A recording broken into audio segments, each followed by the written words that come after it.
तो हमारा जो टॉपिक रहेगा today's topic it would be measures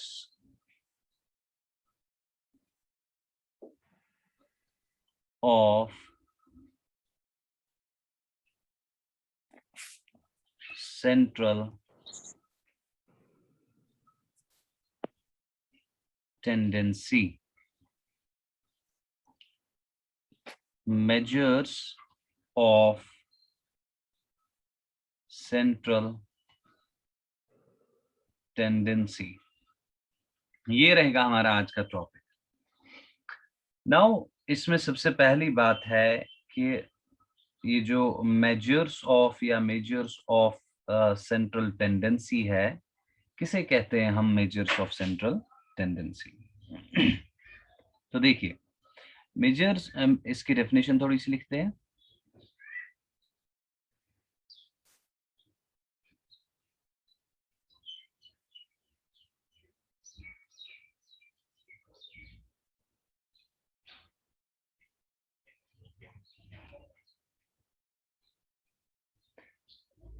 Those mathematical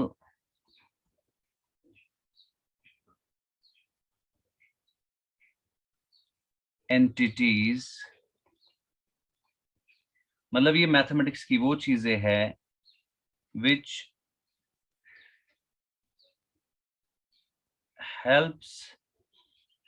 help us to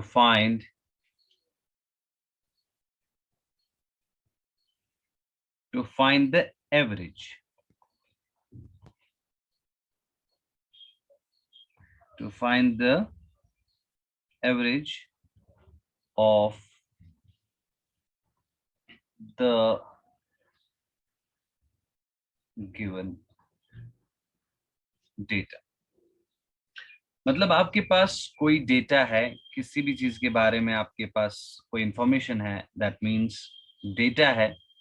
तो उस डेटा में उस डेटा की एवरेज निकालने के लिए जो चीजें आप यूज करते हैं मैथमेटिक्स में, दोज मैथमेटिकल एंटिटीज या दोज मैथमेटिकल टूल्स लिख लो,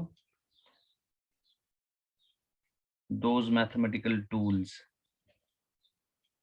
ये वो मैथमेटिक्स की चीजें हैं जिससे हम किसी भी गिवन डेटा की एवरेज निकालते हैं। Now the question is what is an average. अब सवाल उठता है, ये एवरेज जो हम बात कर रहे हैं, एवरेज हम किसे कहते हैं? एवरेज क्या होता है? It is the value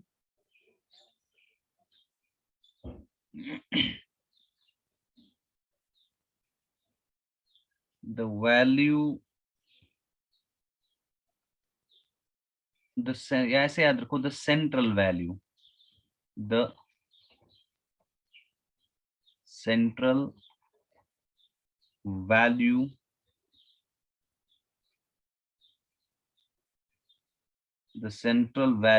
of a set of data। मतलब आपके पास कोई डेटा है, कोई इंफॉर्मेशन है, उसका सेंट्रल वैल्यू, उसका मान लीजिए आप जिसको हम उर्दू में औसत कहते हैं, उसका एक सेंट्रल वैल्यू, मतलब कि आप एक मीन वैल्यू, एक बीच वाला वैल्यू, मतलब आपने फॉर एग्जांपल देखो सेंट्रल वैल्यू, अब समझाता हूँ सेंट्रल वैल्यू को आपको। सपोज आपने आज लाया एक चॉकलेट 10 रुपए का, अब कल वही चॉकलेट 12 रुपए का है, परसों वही चॉकलेट 13 रुपए का है, फिर चौथे दिन उसमें और 1 रुपए कम होता है, वो 12 रुपए का मिलता है, फिर मान लीजिए 5वें दिन वो और 10 रुपए का मिलता है। ये तो हो गया आपका 5 दिन आपकी चॉकलेट की रेट इस तरह से, या 5 साल में कुछ चॉकलेट की रेट ऐसे बढ़ती है, 5 महीनों में, कुछ भी समझ लीजिए, इस तरह से रेट्स बढ़ती रहती है, 10 12 13 12 10। नाउ द पॉइंट इज, इसमें से अगर हम सेंट्रल वैल्यू निकाले, सेंट्रल वैल्यू का मतलब कि हम ऐसा वैल्यू निकालेंगे जो हर एक को सेटिस्फाई करेगा, जो लगभग ये भी होगा, लगभग ये भी होगा, लगभग ये इसके भी बराबर होगा, और ऑलमोस्ट इसके भी बराबर होगा, और ऑलमोस्ट इसके भी बराबर होगा। ऐसा वैल्यू जो होता है उसको हम सेंट्रल वैल्यू कहते हैं। और वही सेंट्रल वैल्यू जो होता है उसको, उसका निकलने का जो तरीका है उसको हम एवरेज कहते हैं। जिस तरह से हमने सेंट्रल वैल्यू निकाला तो वही हमारी एवरेज बन जाती है। यही एवरेज निकालने के लिए जो मैथमेटिकल टूल्स यूज किए जाते हैं उनको हम मेजर्स ऑफ सेंट्रल टेंडेंसी कहते हैं। आगे यहां तक बात समझ? Yes sir. तो ये हमारी डे टू डे लाइफ में भी यूज होता है ना? Yes yes, everywhere it is used, everywhere, almost in every field these days it is used. हर एक जगह पे आप कोई गेम लीजिए, क्रिकेट लीजिए, फुटबॉल लीजिए, या आपका साइंस लीजिए, रॉकेट साइंस लीजिए, एस्ट्रोनॉमी लीजिए, average is everywhere used. Probability लीजिए, स्टैटिस्टिक्स तो ये है ही। तो इस सब चीजों में हमारे पास ये एवरेज का यूज होता है। या इसी तरह से आप कोई चीज लाने जाते हैं तो उसमें भी आप एवरेज देखते हैं कि किस हिसाब से मैं चीजों को खरीदूं। तो in short the point is, average निकालने के लिए जो मैथमेटिकल टूल्स यूज होते हैं उनको हम मेजर्स ऑफ सेंट्रल टेंडेंसी कहते हैं। और एवरेज क्या होती है? ये सेंट्रल वैल्यू होता है किसी भी सेट ऑफ डेटा का। डेटा में जो भी ऑब्जर्वेशंस होंगी उनके साथ उनका जो सेंट्रल वैल्यू होगा उसको हम एवरेज कहते हैं। पॉइंट नंबर 2, अब ये कौन कौन से है मेजर्स ऑफ सेंट्रल टेंडेंसी, तो इनको समझ लेते हैं।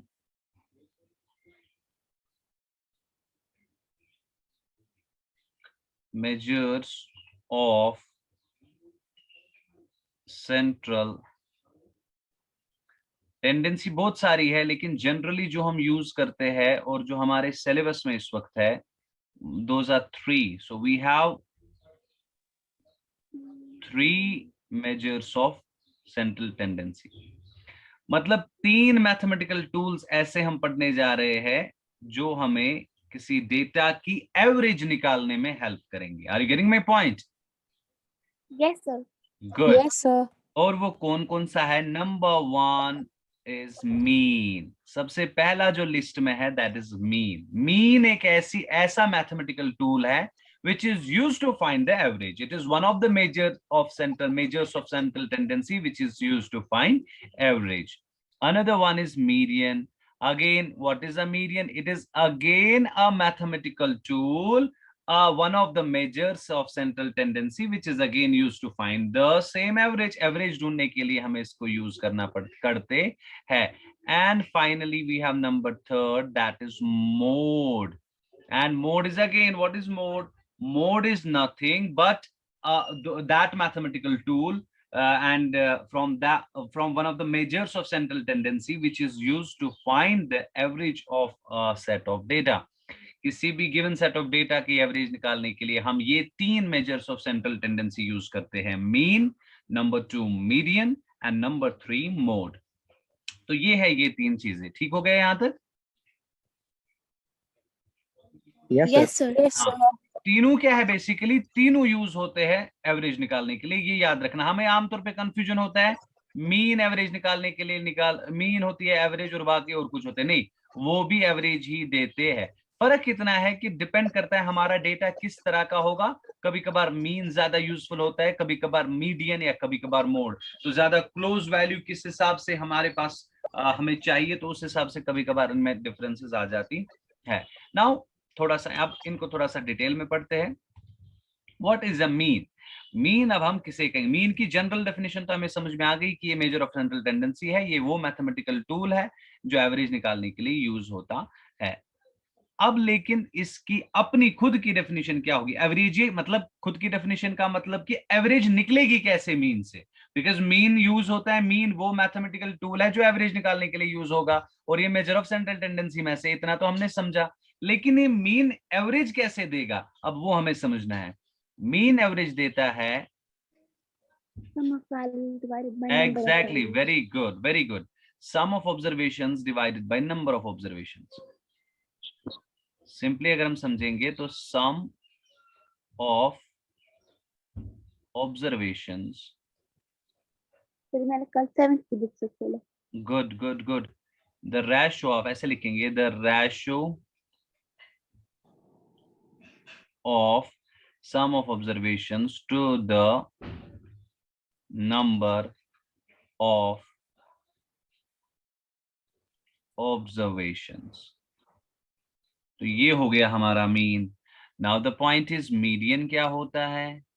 मीडियन होता है the middle most observation, the middle most, data की जो बीच वाली ऑब्जर्वेशन होती है, सिंपली वो होती है middle most observation.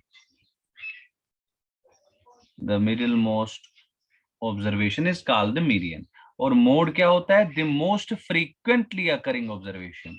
The most, बहुत ही बड़ी बात बोलने जा रहा हूं तो इनको इससे आप याद रखेंगे। The most frequently occurring observation. मतलब डेटा आपके पास होगा, आपके पास ऑब्जर्वेशंस होंगी, ऑब्जर्वेशंस होगी, जो डेटा में इंफॉर्मेशन आपके पास होगी उसको ऑब्जर्वेशन कहते हैं। आपके पास जो ऑब्जर्वेशंस होगी उनको सम करो और वो कितने हैं उनसे उससे डिवाइड करो, वो हो गया मीन। और डेटा को असेंडिंग ऑर्डर में लाओ। असेंडिंग ऑर्डर में लाने के बाद यहाँ पे ये इंपॉर्टेंट है, ये याद रखना, असेंडिंग ऑर्डर में डेटा को जरूरी लाना है when you go with median. Ascending order यहाँ याद रखेंगे, get the data in ascending order in the first place. आपको पहले डेटा को असेंडिंग ऑर्डर में लिखना है। जैसे यहाँ की अभी इंफॉर्मेशन थी 10, 12, 13, इसमें हमने मीन जब निकलेगा तो वो सीधे निकलेगा। अभी मैं तीनों की बातें इसी एग्जाम्पल में दिखाऊंगा आपको। तो मीन क्या होता है? Sum of observation divided by number of observation. मतलब आप इन सबको सम कीजिए 10 प्लस, तो मीन अगर इसी डेटा का निकालना है आपको, आप निकालेंगे मीन इस तरह से, इस तरह से आप मीन निकालेंगे। मीन को डिनोट किया जाता है एक्स बार से, एक्स और ऊपर से बार, इससे डिनोट होता है मीन। सिंपली क्या करना है? ऑब्जर्वेशंस को सम करना है। 10 plus 12 plus 13 plus 12 plus 10, then you are supposed to do whole divided by number of observations. number of observation मतलब ये कितनी observations है? 1 2 3 4 5, so there are 5 observations divided by 5। ये सॉल्व करके जो आएगा वो आपका आंसर होगा। लेट अस सी, इसको ऐड कीजिए और बोलिए क्या आएगा। How much do you get?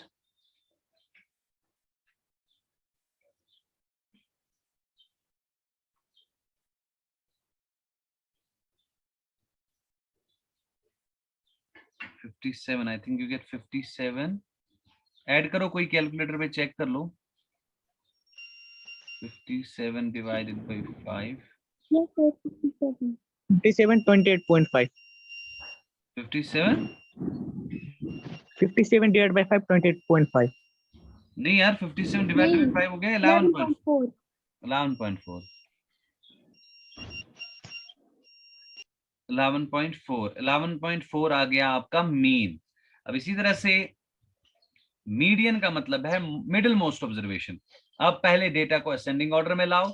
Median के वक्त असेंडिंग ऑर्डर में डेटा को जरूर लाना है। असेंडिंग ऑर्डर में लिखते हैं, असेंडिंग ऑर्डर मतलब पहले छोटा लिखो। पहले छोटा कौन है? 10, फिर और एक 10, फिर 12, फिर और एक 12, फिर 13, ऐसा ही है। Yes, sir. गुड। तो मीडियन को डिनोट किया जाता है कैपिटल एम से या MED, या कैपिटल एम से शॉर्ट में कर लो। और वो होता है मिडिल मोस्ट ऑब्जर्वेशन, बीच वाली ऑब्जर्वेशन। जब पहले असेंडिंग ऑर्डर में डेटा को लाया, फिर क्या देखो, फिर देखो बीच वाली ऑब्जर्वेशन कौन है। कौन है बीच वाली ऑब्जर्वेशन? 12. 12, एग्जैक्टली। 13. नहीं, बीच वाली कौन है? नहीं, जब ना असेंडिंग ऑर्डर में पहले लाओगे, डोंट गेट कंफ्यूज्ड। 12 है तो डायरेक्टली आपका 12 निकल गया मीडियन। इसके बाद तीसरा जो है दैट इज मोड। मोड का मतलब होता है मोस्ट फ्रीक्वेंटली अकरिंग ऑब्जर्वेशन। कौन सी ऑब्जर्वेशन सबसे ज्यादा बार आई है? 12 and 10. इट इज 12 और 10, 12 और 10। तो 10 और 12 यहाँ पे। अब मान लो आपके डेटा में एक और ऑब्जर्वेशन है, लेट अस से एक और 12 है नीचे, एक और 12 है यहाँ पे। अज्यूमिंग दैट, यही फायदा होता है इसका कि यहाँ पे मोड जो है वो हमें परफेक्ट आंसर नहीं देगा, क्योंकि इसमें दो रिपीट हो रहे। तो मान लो 12 एक और है, तो अब मोड क्या आ गया? 12. 12. 12. तो ये हो गया आपका मोड। तो इस तरह से हमने देखा मीन भी, मीडियन भी और मोड भी। या अगर आप पहले वाला लिखते तो आपको लिखना था इसे 10 और 12, क्योंकि दोनों दो दो बार आ रहे थे। तो आप देखिए करीब करीब हर एवरेज जो, अब अगर हम अपने हिसाब से अब अप्रोक्सीमेट एवरेज निकालेंगे तो लगभग एवरेज जो है वो 12 है, क्योंकि दो केसेस में 12 आ गया, या यहाँ पे मीडियन 12 आ गया, यहाँ पे 11.5 आ गया मीन। मीन हमें परफेक्ट देता है हमारी एवरेज। ठीक हो गया यहाँ तक? Yes, sir. तो तीनों मेजर्स ऑफ सेंट्रल टेंडेंसी से हमने देखा कि हम एवरेज को कैसे निकाल सकते हैं। अब इसमें खाली इसका आप स्क्रीनशॉट लीजिए, तो मैं पेज टर्न करता हूं। Sir, book के पीछे मगर मेन में आंसर है 2.8. हाँ, क्या है 2.8. आंसर? Yes, sir. अरे मैंने नहीं अभी क्वेश्चन किया, मैं ऐसे ही एक अपने खुद से एक एग्जांपल बना रहा था। हाँ, yes, sir. मैं खो ही गई. नहीं, I didn't show you any question yet. मैंने ऐसी एक रैंडम एग्जांपल दी कि मैंने वो चॉकलेट्स की एग्जांपल दी ना खुद से, मैं इसी का फिलहाल दिखा रहा था। Yes, sir. यही करते हैं. ओके, नाउ सी, अब मीडियन में एक दो बातें सीख लो। जब आप मीडियन की बात करेंगे,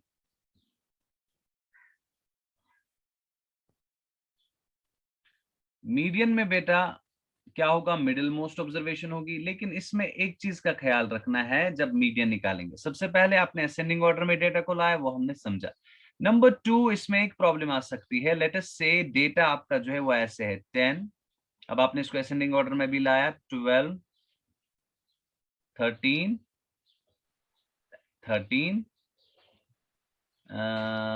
14 एंड 15। ये मान लो आपने डेटा को असेंडिंग ऑर्डर में लाया। अब आपको देखनी है मिडिल मोस्ट ऑब्जर्वेशन, कौन है बीच वाली term? 13. How would you 13. Say that? How would you say that? बीच में कुछ नहीं है. बीच वाली तो अभी आप कह ही नहीं सकते हो, बिकॉज अभी तो बीच वाली 2 निकलेगी। ये ख्याल रखना है, this is very important about median. अब बीच वाली 2 होगी, तो इन शॉर्ट हमारा रूल ऐसे बनेगा। अब नजर रखना, when you are supposed to find the median of any data, first of all ascending order में लाओ। तो सबसे पहला स्टेप जो होगा, अब मैं स्टेप्स बताऊंगा।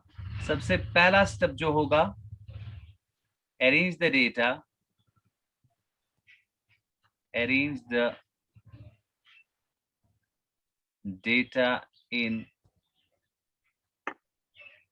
ascending order। सबसे पहले डेटा को असेंडिंग ऑर्डर में अरेंज करेंगे आप, जब आपको मीडियन निकालना है। मैं ये वो बातें बोल रहा हूं आप। नंबर 2, दूसरी बात आपको क्या करनी है, find the number of terms या नंबर ऑफ ऑब्जर्वेशंस। इसके बाद ढूंढना है आपको नंबर ऑफ ऑब्जर्वेशंस। ठीक है जी। जब आप नंबर ऑफ ऑब्जर्वेशंस ढूंढेंगे, आपके पास 2 केसेस आएंगे। केस 1 होगा, नंबर ऑफ ऑब्जर्वेशंस जो है वो ऑड होंगी। केस 2 होगा, नंबर ऑफ ऑब्जर्वेशंस इवन होंगी। यही 2 पॉसिबल केसेस है ना? Yes, sir. अरे मान लो किसी डेटा में आपने 50 टर्म्स काउंट की, तो नंबर ऑफ ऑब्जर्वेशंस इवन है ऑड? Sir, odd है. Even है. इवन, ये odd वेरी है. गुड। एंड लेट अस से आपकी नंबर ऑफ ऑब्जर्वेशंस 47 आ गई।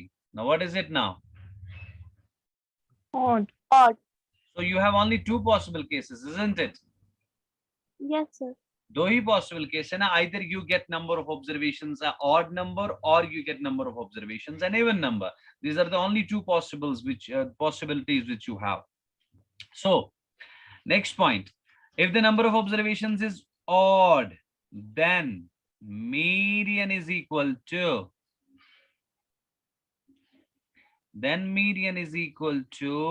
n plus 1 by 2th observation। तो मीडियन n+1/12 ऑब्जर्वेशन होगा। n+1/12 ऑब्जर्वेशन का मतलब है n जो यहाँ पे है, n होता है number of observation. Find the number of observations n, ठीक है। n का मतलब है नंबर ऑफ ऑब्जर्वेशन। तो मीडियन कैसे निकलेगा? आपने जो n निकाला होगा उसको +1 कीजिए, फिर डिवाइडेड बाय 2 कीजिए। उतनी भी टर्म, वो नहीं, उतनी भी टर्म मीडियन होगी। नहीं समझा पा रहा हूं?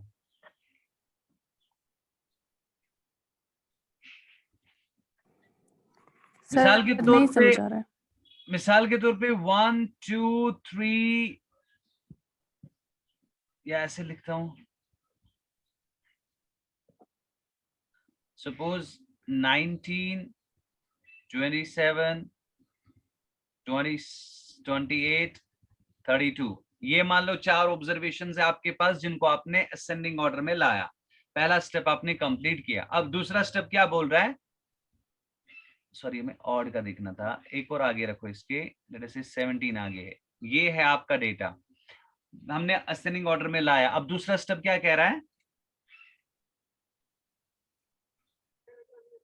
अरे बात करो, दूसरा स्टेप क्या कह रहा है?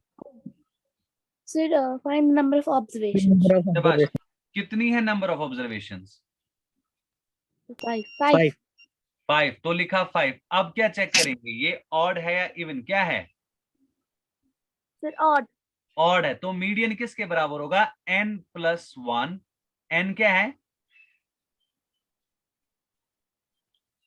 5 5 + 1 डिवाइडेड बाई, ये मैं मीडियन Divide निकाल by रहा हूं, डिवाइडेड बाई 2, और ऊपर से th रखना है। मतलब उसका मतलब हुआ 5 + 1 6, 6 डिवाइडेड बाई 2 हुआ 3th।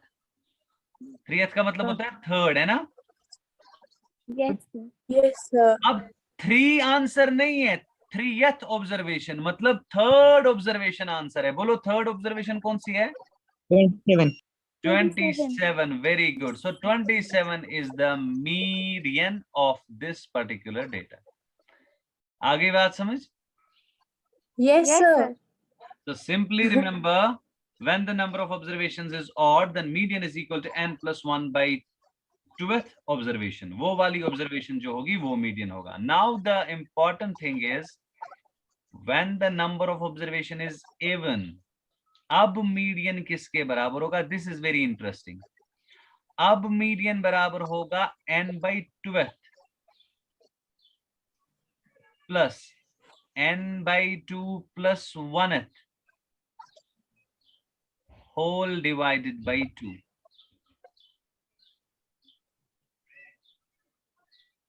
मतलब पहले n/12th ऑब्जर्वेशन निकालो, फिर n/2 + 1th ऑब्जर्वेशन निकालो, उन दो को ऐड करो, डिवाइडेड बाई 2 करो, वो आपको निकलेगा median. Let me show you example.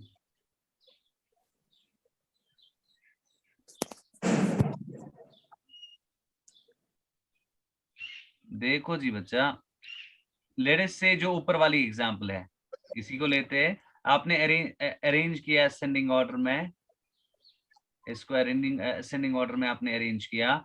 Now what you are going to do, you are going to find the median. तो मीडियन अब बराबर होगा, बताए n क्या है? क्योंकि सबसे पहले आपने अरेंज किया असेंडिंग ऑर्डर में, फिर आपने नंबर ऑफ ऑब्जर्वेशन देखी। बोले नंबर ऑफ ऑब्जर्वेशन कितनी है? 6. 6 इवन है कि ऑड? Even. Even. इवन है, Even. तो इवन के वक्त हम दूसरा वाला केस यूज करेंगे, median is equal to n/2। तो n क्या? 6 divided by 2. 6 डिवाइडेड बाई 2, ऊपर से th प्लस n की जगह फिर से 6 डिवाइडेड बाई 2, फिर +1, फिर ऊपर से th डिवाइडेड बाय 2। तो उसके बाद 6 डिवाइडेड बाई 2 होता है 3th, प्लस 6 डिवाइडेड बाई 2 होता है 3, 3 + 1 होता है 4th, डिवाइडेड बाई 2। 3th का मतलब होता है third, plus 4th divided by 2। अच्छा बोलो थर्ड टर्म कौन सी है? 13. 13, वेरी गुड। 14. थर्ड टर्म कौन सी है? 1 2 3, थर्ड टर्म कौन सी है? 14. 13 14 कौन बोल रहा है? थर्ड टर्म कौन सी है? 13. 13 बोल रहे हैं। 13 है ना third term? Yes, sir. Then fourth term 13. 13, very good, divided by 2। 13 plus 13 कितना हुआ? 26. 26 26 डिवाइडेड बाई 2 कितना हुआ? 14 2 1 2 2 3 6 13 कितना आया? 13। तो 13 आपका मीडियन होगा इस डेटा का। ठीक हो गया? Yes sir. Sir. ये हो गया। इस तरह से हमारा मीडियन निकलेगा जब नंबर ऑफ ऑब्जर्वेशन इवन। ये बहुत ही इंपॉर्टेंट कॉन्सेप्ट है, तो इसको ध्यान से याद रखा आपने, या समझाया नहीं? Yes sir. तो ये फॉर्मूला याद रखो, इस तरह से मीडियन निकलेगा, और मोड जो है वो सीधे निकलेगा most frequently occurring observation. Now take a screenshot. Sir